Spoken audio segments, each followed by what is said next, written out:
ömrümü hak nasip eylerse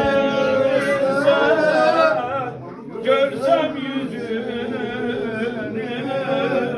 ya Muhammed canım arzular seni. Bir mübarek sefer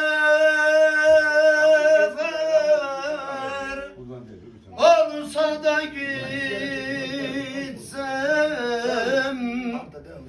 Kabe yollarında kumlara batsam,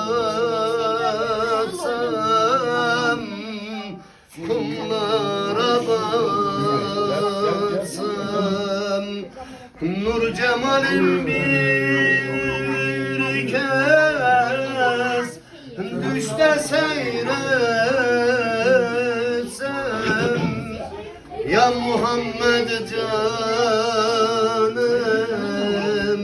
arzular seni. Ali ile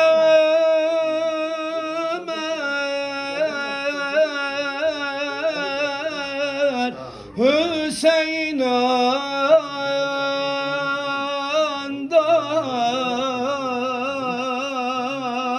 sevgisi gönülde muhabbet canda,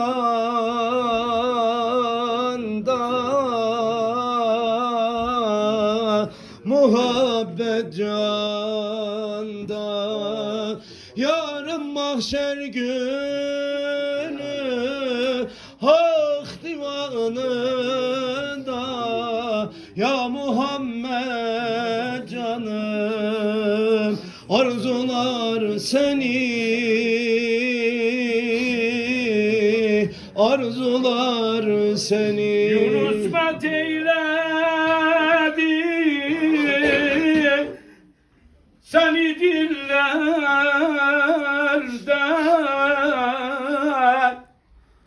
dillerde, dillerde, hem gönüllerde, hem gönüllerde, ağlaya ağlaya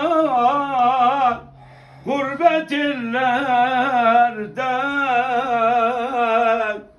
ya Muhammed canım